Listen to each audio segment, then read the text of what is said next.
तो देखिए यहाँ पे हम डिफरेंशिएशन के टॉपिक से कुछ थ्योरम्स ले रहे हैं।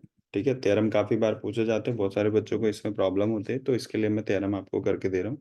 तो थ्योरम में देखिए पहला थ्योरम ये है, और ये थ्योरम कई बार पूछा गया है, y is equal to f of u is a differentiable function of u. मतलब y किसका फंक्शन है, u का। ठीक है, एंड u किसका फंक्शन है, x का। ठीक है, u is equal to g of x is a differentiable function of x। Then हमको प्रूव करना है कि y is a differentiable function of x। ठीक है, बेसिकली ये क्वेश्चन देखो आप कितनी बार पूछा गया है ना। तो आइए इसका प्रूफ देखते हैं। मैं यहाँ पे लिखता हूँ कि मतलब y जो है वो किसका फंक्शन है, u का, और u किसका फंक्शन है, x का।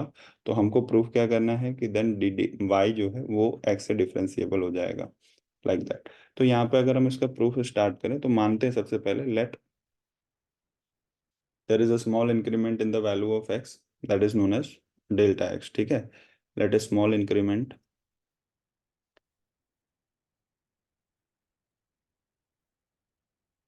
इन value of x delta x। ठीक है, सिमिलरली हम कह सकते हैं small increment in y delta y, small increment u delta u। ठीक है, ऐसे हम कह सकते हैं। इसके बाद हम एक चीज को कंसिडर करेंगे, किस स्टेप यहाँ पे, like delta y by delta x is equal to delta u by delta, sorry, delta y by delta u into delta u by delta x। ठीक है, जैसे ये चीज़ थी बस हमने उसको ऐसे लिख लिया डेल्टा के फॉर्मेट में। एंड इसके बाद हमको दोनों साइड का लिमिट लेना है, taking limit on both sides. तो अगर हम लिमिट लेते हैं तो limit delta x tended to zero delta y by delta x is equal to limit delta x tended to zero delta y by delta u into limit delta x tended to zero delta u by delta x.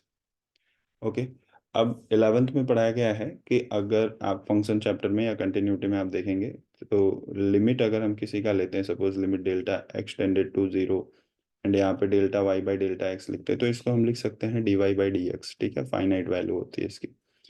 ठीक है, और यहाँ पे देखिए तो हम इस चीज को जो लेफ्ट हैंड साइड में उसको d y by d x लिख सकते हैं, राइट हैंड साइड में d u by d x लिख सकते हैं, लेकिन यहाँ पे delta y by delta u है और ये डेल्टा एक्स है।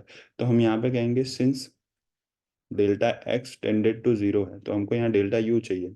तो अगर delta x tended to zero, जैसे मैंने यहाँ पे ही बताया कि यू किसका फंक्शन है, एक्स, अगर एक्स टेंडेड टू जीरो होगा तो देयरफॉर डेल्टा यू भी टेंडेड टू क्या हो जाएगा, जीरो। तो हम इस स्टेप को कैसे लिख सकते हैं, so therefore limit delta x tended to zero, यहाँ पे delta y by delta x is equal to, हम कह सकते हैं limit delta u tended to zero delta y by delta u into limit delta x tended to zero delta u by delta x. ठीक है, now अब हम इसे कह सकते हैं कि this is what d y by d u into d u by d x. ठीक है, तो ये हमने लिख लिया limit delta x tended to zero delta y by delta x. अब आप देखिए कि ये जो राइट हैंड साइड है, ये मतलब जब ऐसा d y by d u हम लिखते हैं, मतलब जैसे लिमिट हट जाती है ना कहीं से, जैसे ये चीज़ मैंने बताया आपको 11, तो यहाँ पे क्या हो जाता है कि ये एक फाइनाइट वैल्यू हो गई, ये एग्जिस्टिंग वैल्यू हो गई, और ये कुछ एक कांस्टेंट वैल्यू हमें देगी। ठीक है, जीरो नहीं होगा और ये कुछ कांस्टेंट वैल्यू हमें दे देगा। तो बेसिकली वही कॉन्सेप्ट यूज़ किया हमने यहाँ पे, तो ये हो गया हमारा आर एच एस जो है वो फाइनाइट एंड एग्जिस्टिंग हो गया, तो हमारा जो एल एच एस है वो भी फाइनाइट एंड एग्जिस्टिंग हो जाएगा। सो सिंस हम कह सकते हैं R H S is finite, ठीक है, एंड एग्जिस्ट, या पहले एग्जिस्ट फिर finite, since R H S exist and finite, या finite and exist, therefore L H S also,